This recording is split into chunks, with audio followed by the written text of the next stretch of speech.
Cast is now starting. All attendees are in listen-only mode. Good morning or good afternoon, everyone. My name is Erin Page, and I'm the Senior Law Librarian on staff here at Fastcase Legal Research. Looks like we still have a couple of attendees logging in, so I'm just going to give them a minute to get caught up. But before we start, just a couple of quick housekeeping announcements. The first announcement, you might have noticed that you're currently in listen-only mode. This is to ensure that there's less background noise and everyone can hear me. However, this does not mean you can't ask questions. I adore questions. They make me very happy. To ask questions during the presentation, on your GoToWebinar pop-up, which should still be on your screen, there is a questions button. If you enter your question, I'll be able to see it during the presentation and work your question in. Second, today's session is not for CLE credit. Today's session is a tour of Fastcase 7. If you are interested in obtaining CLE credit, we do offer CLE webinars on Thursday afternoons at 1 p.m. Eastern Time. To sign up for those webinars, please go to fastcase.com/support. You'll be able to see the full schedule of webinars and sign up there. Alrighty. Looks like we've gotten everyone we're going to get. So again, thank you for joining us for today's presentation, which is a tour of Fastcase 7. Now, depending on your access to Fastcase, you might log into Fastcase 7 automatically. If you do not log into Fastcase 7 automatically, this is the screen that you would see upon login. This is Fastcase 6, our older system, and you're welcome to use it if you choose to. However, it does not have all of the tools or all of the content that's in Fastcase 7. So I do recommend checking out Fastcase 7. To access Fastcase 7 from the old Fastcase 6 platform, in the top right corner of your screen, you'll see a welcome message and your name. Just to the left of that welcome message is a toggle button. Click on that toggle button and you'll be taken directly to Fastcase 7.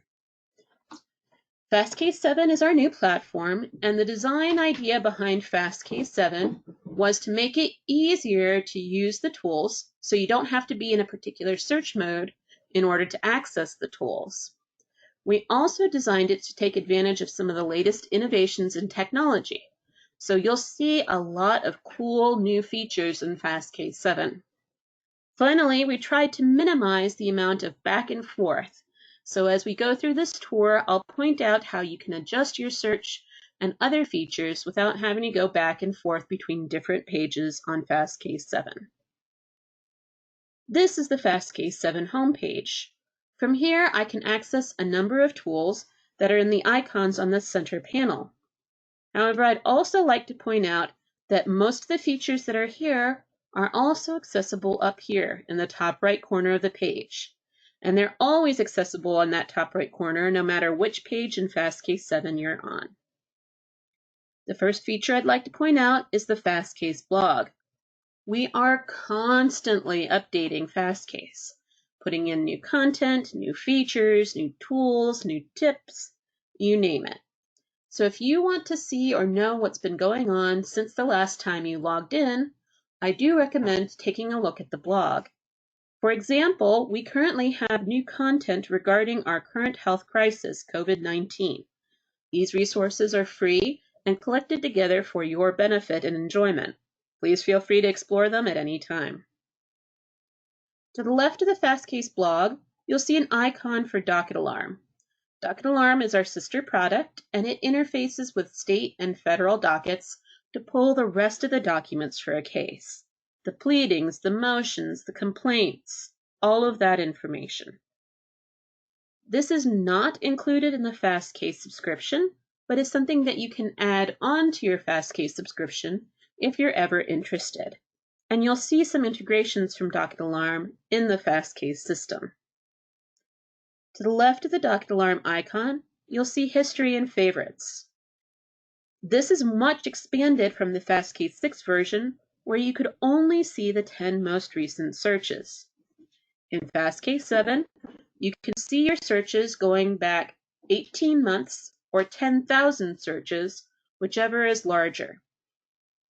As you can see, your search history includes what search phrase you used, what jurisdiction or limitations you put on your search, when it was run, and even how it was sorted.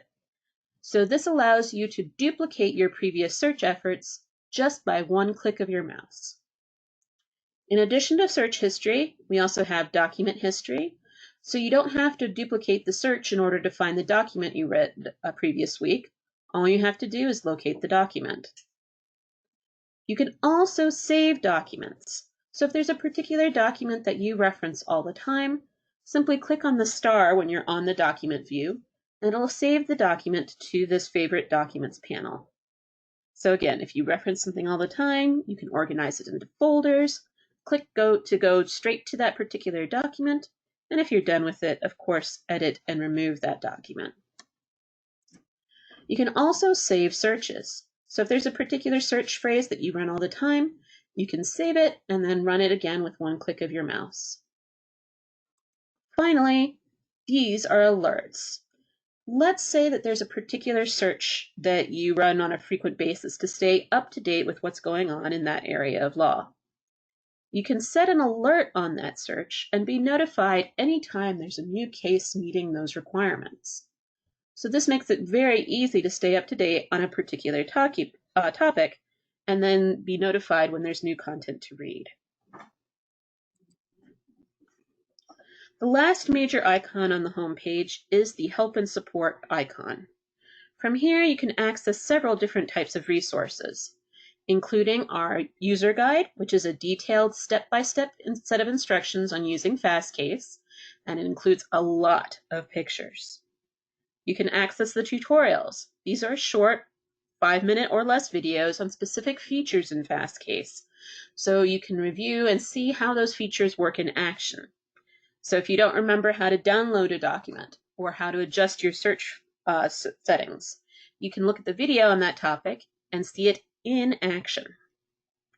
You can also get directly to our webinar schedule, so if you're interested in that CLE credit, you can access it there. And finally, I'd like to point out the hotkeys. Hotkeys are computer shortcuts that you can use on your keyboard that allow you to navigate around on the Fastcase page without having to use a mouse. So if you're using a screen reader or if you simply prefer to use your keyboard, it's very easy to navigate in Fastcase without having to use a mouse or other pointing device. All right, enough about those features. Let's talk about running a basic search. The first thing I want to point out is that all search boxes in Fastcase have a feature called Type Ahead. Type Ahead is a form of predictive typing, and you might have seen this when you're using a search engine such as Google or Yahoo or Bing. But depending on what I've entered into the search box, I can see suggestions from that search box as to what suggestions the system has based off of my search. So in the example that you see on the screen right now, I have typed the first 4 letters of a word, specifically Marbury, as in Marbury versus Madison. When I entered the search terms, or those particular letters, the system looks to what I've typed so far, and then makes suggestions for particular search phrases or particular documents that I might want to look at based off of what I've typed so far. I don't even have to enter a full word before I see the suggestions. So all I have to do is click and I'll be taken directly to this particular case. This works with party names, with short names for documents, as well as with citations. So if I have a particular site in mind, I can just start entering that particular citation, and the system will make suggestions based off of what I've entered so far. So again, very easy to go directly to a particular document. If I don't have a particular document in mind, I can enter a search phrase and have the system do the work of pulling the results for me. Now, at the moment, my system is set for the default, which means that any search I run will be run across the entire Fastcase database. This includes all types of documents, case law, statutes, regulations, court rules, books, treatises, etc., and all jurisdictions and levels of court. So any of the 50 states, all federal materials, etc. Now, I can run this across that full jurisdiction, or if I prefer to, I can click on Jurisdiction and Sources and set a jurisdiction before I run my search. I can either navigate directly to that jurisdiction using the arrows over here. I can select one of the shortcuts over here on the left, or I can type the name of my jurisdiction here at the top, and I'll be able to locate a particular set of libraries and select them for my search. Please remember that you can select any combination of jurisdictions, or locations, or levels of court, or document types for running your search. So for example, let's say that I was interested in cases from Louisiana. All I have to do is click on the abbreviation for Louisiana, and my jurisdictions will update over here on the right. I can then select Louisiana State Courts, and as you can see, my jurisdiction is now showing here at the top of the page. Now that I click Done, you can also see that my jurisdiction is set here on the search page, and I'm ready to run my search. For this example, let's use Miranda warning. You can run a natural language search, a citation lookup, or a Boolean search in Fastcase. And if you have any questions about those different types of searches, I do recommend taking our Introduction to Legal Research webinar that's offered on the first Thursday of every month. And again, you can sign up for our webinars at fastcase.com/support. So now I'm just going to run this search. And now I'm going to be on the results page. My results are always going to be located in the center panel. And around the outside of my results, I'm going to see several tools used to help me focus, provide additional results, information, or expand my search as needed. I can hide these side panels by clicking on the arrows next to them. So as you can see, all of my side panels are hidden right now, and I can expand them at any time by clicking on the arrows once again. In this center panel, my results are going to be bottomless. So this means that as I scroll down, additional results are loaded automatically. So I don't have to worry about, am I on page 1 or page 20 of the results? My results are also going to be in relevance order, which means that the more relevant results will be pushed to the top, and the less relevant results will be pushed to the bottom.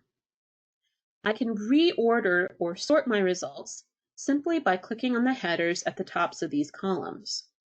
So for example, if I want to see my results in date order, all I have to do is click on Date, and my results will order from newest to oldest. If I want to see oldest to newest, all I'd have to do is click one more time. All right, as I mentioned, these side panels have tools that you can use to help you adjust your search as needed. This left-hand panel includes tools that you can use to help you focus or filter your search.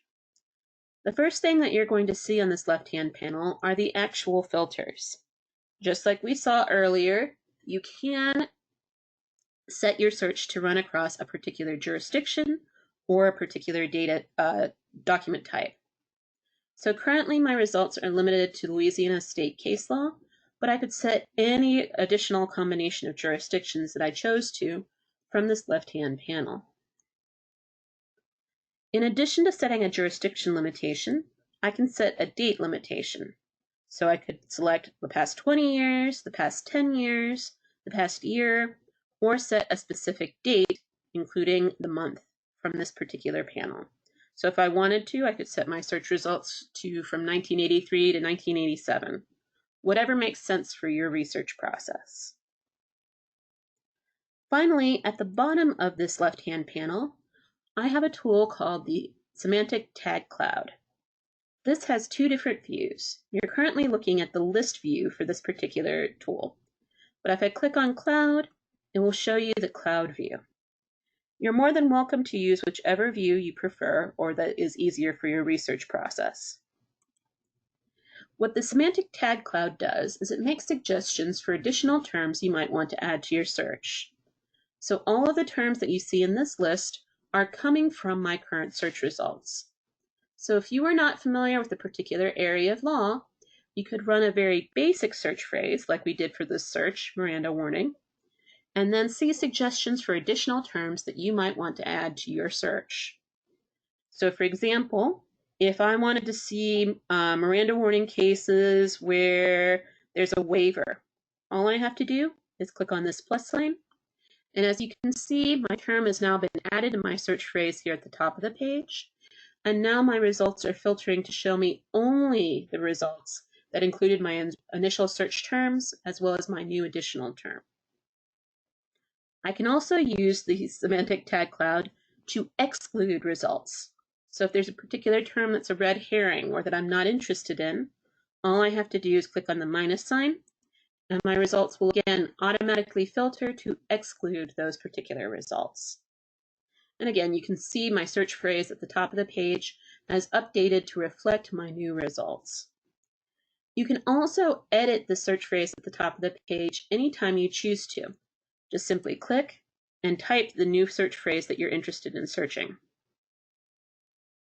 So if you've got a typo or if an additional term occurs to you, you don't have to go back to the home page to adjust your search phrase. You can adjust it right here on the results page. And just as we mentioned before, you can set an alert on a particular search by clicking on the bell icon right here. And you can favorite a particular search by clicking on the star icon right here. So that's it for that left-hand panel. At the bottom of the screen is a different tool. This tool is for giving you more information about your current search. This tool is called the interactive timeline. And again, it gives you information about how the cases on your current search are related to each other. So there's an awful lot of information that you could get by doing a lot of sorting and filtering and analyzing of the cases, but that the interactive timeline gives you at a glance. So let's take a look at the information on this interactive timeline. First, the x-axis or bottom axis of the timeline is showing me changes over time. Cases towards the left are older cases. Cases towards the right are more recent. The Y, or vertical axis on the timeline, is showing me relevance. Cases towards the top are more relevant. Cases towards the bottom are less relevant. So already, without having to do any sorting, if I was interested in a recent relevant case, I'd know to look at the top right-hand corner of this timeline. If I'm looking for cases that I might choose to exclude due to time limitations or things like that, I might choose to ignore these cases towards the bottom left that are less relevant and less recent. Each of the circles that's on this timeline represents an individual case, but the size of the circle is proportional to the number of times that case has been cited to. The larger the circle, the more seminal that particular case is. So this circle here, this is going to be a very seminal case. This circle over here, on the other hand, less seminal, less cited to. However, there's still one more set of information that we can get from this timeline. You might have noticed that there's 3 different colors present on this timeline. A case with a red circle is a case with a negative case history, a case that's been overruled, remanded, superseded, or is otherwise bad law. A case with a large gray circle, on the other hand, is a case that's been cited to a lot in the entire Fastcase database. However, we've all been in the position where we've looked at a seminal case and realized that it's seminal for a different proposition than the one we're searching for. A case might address a timely filing issue at the same time as it addresses a jurisdictional issue, at the same time as it addresses a procedural issue. You get the idea. So, how do you avoid that particular problem? That's where the third color comes into play on this timeline. A case with a large blue circle is a case that's been cited to a great deal, by other cases on the same topic or on the same issue. So that's going to be a case that's seminal for the issue that you're searching for.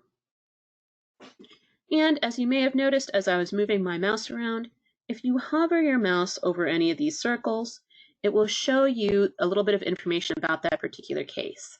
The name of the case, the number of times it's been cited to, and a brief excerpt of information from that case.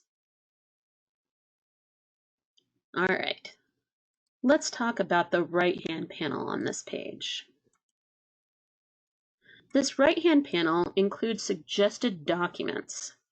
So these suggestions are coming from a couple of different sources, and you can think of these as ways of expanding your current search. And I'm just going to make this a little bit easier to see what I'm talking about, so hold on just one second.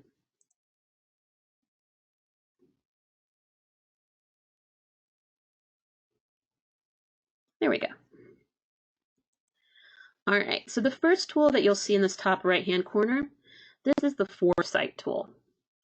And what Foresight does is it helps you to locate cases that you might have missed because of how you phrased your search.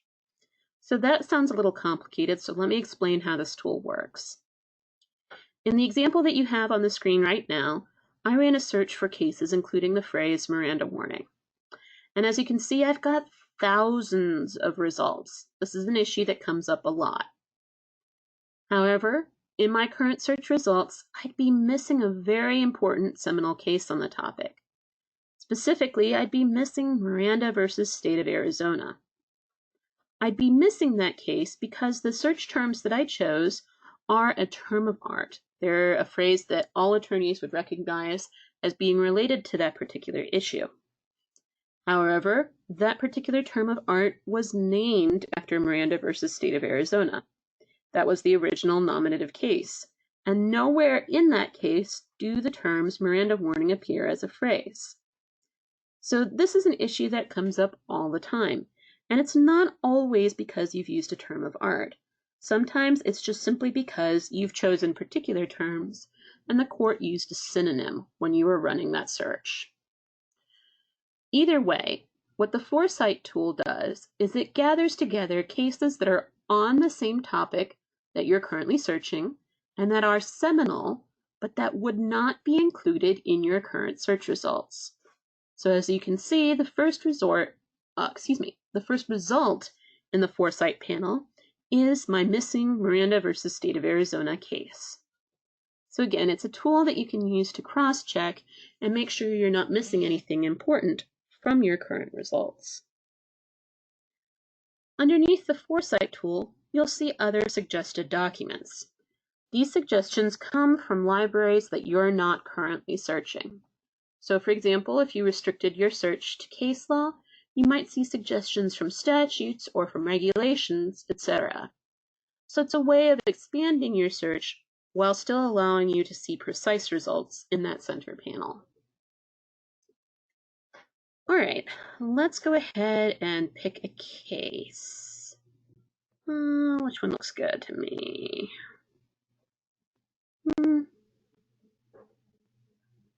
Let's go ahead and go with Brecht versus Abramson. So as you can see, you can select a case by just clicking on the name of that case. And when you select a case, the two left-hand panels remain open. This allows you to focus your search or to jump to the next search result without having to rerun your search.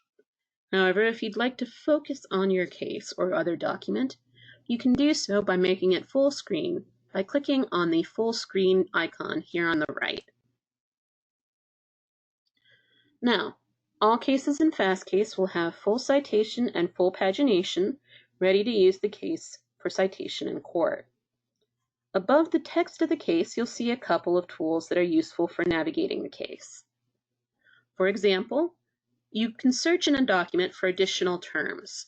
So for example, let's say that now that I've located this case, I want to know where the term murder appears. All I have to do is enter my search phrase, click on search, and as you can see, my new term is highlighted in the document in a different color than my original search phrase was located. So all I have to do to navigate from term to term is click on the arrow here, and it'll take me from search term to search term in my current document. I can also go to the next and previous document in my search results. But most importantly are the icons here at the top right of the page. The first icon here on the right is the sharing icon, the one that looks like a sideways V. And from here, you can share information from Fastcase. First, you can always email a document directly from Fastcase. All you have to do is enter the email address of the recipient, and the document will travel in the body of the email. So you don't have to worry about, was there an attachment? Did the attachment go through? No, it goes directly in the body of the email to the recipient you've chosen. You can also share a document in Fastcase by generating what's known as a public link. So what I've just done is generated a public domain copy of the case that I'm currently looking at. Anybody that I send this link to, so I'm just going to copy this link, but anyone I send that link to does not have to be logged into Fastcase. In fact, they don't even have to have Fastcase access to view exactly the same document that I was viewing, with exactly the same pagination and formatting that I'm viewing. All they need is that link. So this is a great way to share information with a colleague or with a client or even with the court. Of course, make sure you've got permission to share it that way with the court. But it's a really great way to get a link to a public domain copy of the document you're currently viewing. And this is available for all primary law documents in Fastcase. All right, one more thing from that sharing window. When you copy text from Fastcase, so let's say that the sentence that's on the page that I just highlighted is your favorite sentence and you're going to cite it in a document. When you paste that text into your document, it will not only bring the text that you've just copied, but it will also bring the official citation for this particular document, the one that you view at the top of the page. Now, not everybody likes that particular feature, although I do because it makes it easier to cite to a document. If you do not want the citation brought automatically, simply click on this sharing menu and turn this toggle button off. Alrighty, just to the left of the sharing menu here, you'll see a star icon. We mentioned this before, but clicking on the star icon favorites or saves a document in your library.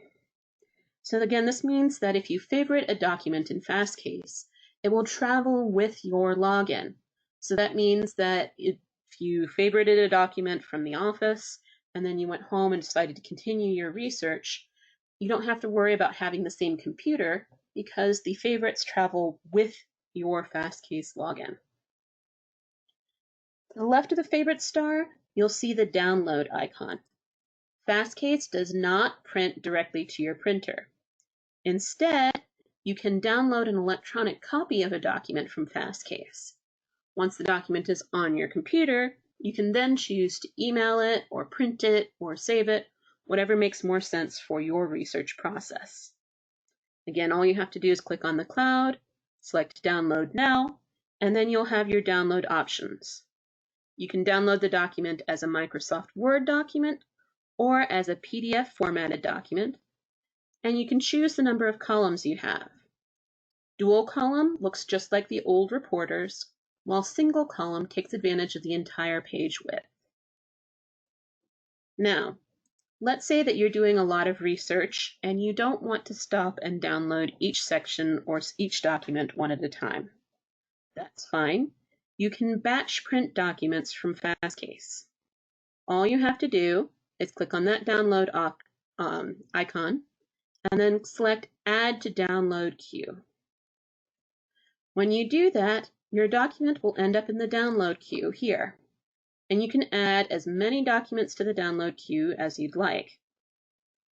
Once you're on your download queue, you can then select if you want to leave a document in the queue or remove it, and then select the download options that we saw before, and select if you want that PDF or Word formatted document, as well as how you want the documents to download.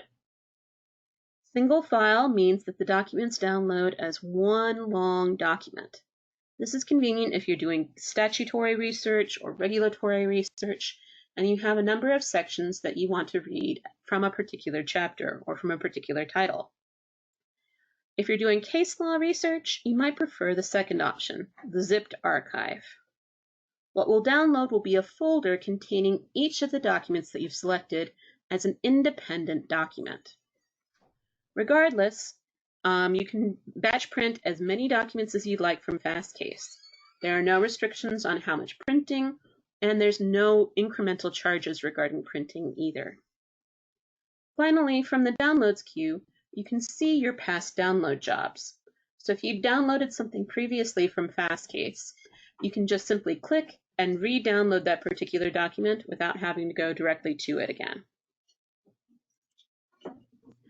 The final icon that you'll see on the top right of the document is the authority check flag. This flag will be red, just like we saw the red circles on the timeline, if there has been a negative interpretation of a case. The flag will be black and white if there's been no negative interpretation of the case. As you can see, when you click on the flag, the report will load on the left-hand side of the screen.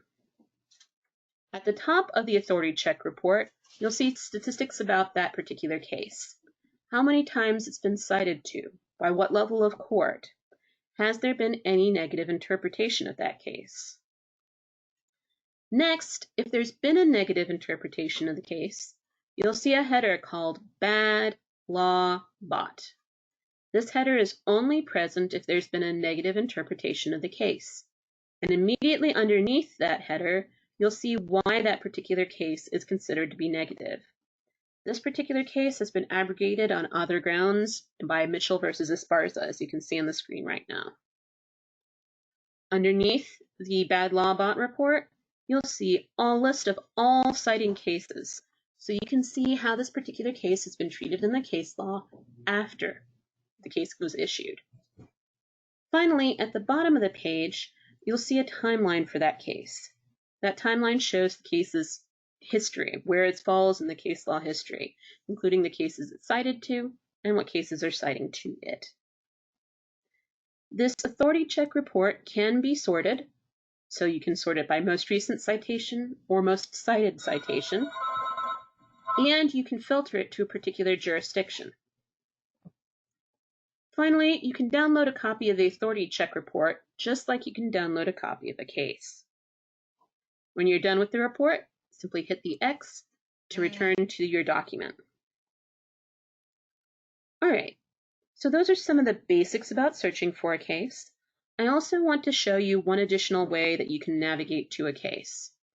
At the top of every page in Fastcase, you'll see this bright blue Browse button. When you click on it, it will take you to a map or to a particular jurisdiction. Mine is taking me to Maryland. But if yours takes you to the map, all you have to do is select the jurisdiction that you have in mind. For this example, let's use Tennessee. Once you're on a particular jurisdiction, secondary content will be listed on the right-hand side of the page, and primary content will be loaded on the left-hand side of the page. The content is broken down according to type: case law, legislative materials, administrative materials, etc. And each library for that particular jurisdiction will be listed. To the left of each library, you'll see a couple of icons. A library will have a magnifying glass icon if it's a library that can be searched. It will have 3 small lines if it's a library that can be viewed in outline mode. And it will have a price tag next to it if it's a library that you do not currently have access to, but can purchase if you choose to. For this example, let's use the Tennessee code. As you can see, I'm accessing the code in outline format. To navigate the outline, all I have to do is click on the arrow next to the section that I'm interested in. For this example, let's go ahead and use criminal offenses. So again, I'm just navigating down the outline. Let's go with this one. And I can navigate down the outline as if I was using the table of contents. Once I've located a section I'm interested in, all I have to do is click on the link, and my document will load on the right-hand side of the page, while the outline remains present here on the left-hand side of the page. So again, I can jump from section to section here on the left-hand side without having to search for each one independently. I have the same options I had before when I was looking at a case law search, with one exception. I have a letter A here instead of having the flag. When I click on the letter A, the annotations for that section of the statute will automatically load on the left-hand side of the page. So again, I don't have to see the status of that particular section. Instead, I'm seeing the annotations for that section of the statute. Alrighty, so those are some of the basics about how to conduct research in Fastcase 7. We do have a more intensive session as part of our CLE offerings on Thursday afternoons, and I do welcome you to sign up for those webinars and see all of the details about Fastcase. I'm going to go ahead and check and see if we had any questions during today's session, but if you don't have any questions, I'd like to thank you for joining me for today's tour of Fastcase 7. And I'd like to remind you that you have access to the Fastcase outreach team. We can help you with reference questions and technical questions. You're welcome to reach out to us one of three ways. You can call us at 866-773-2782. You can email us support, that's SUPPORT, @fastcase.com. And you can use the live chat button down here in the bottom right-hand corner of the screen. This live chat button will connect you directly with our DC office and our reference team, consisting of reference attorneys and law librarians, who would be delighted to answer any questions that you might have and help you in using the Fastcase 7 program. Thank you so much for joining me for today's session, and I hope you have a wonderful afternoon.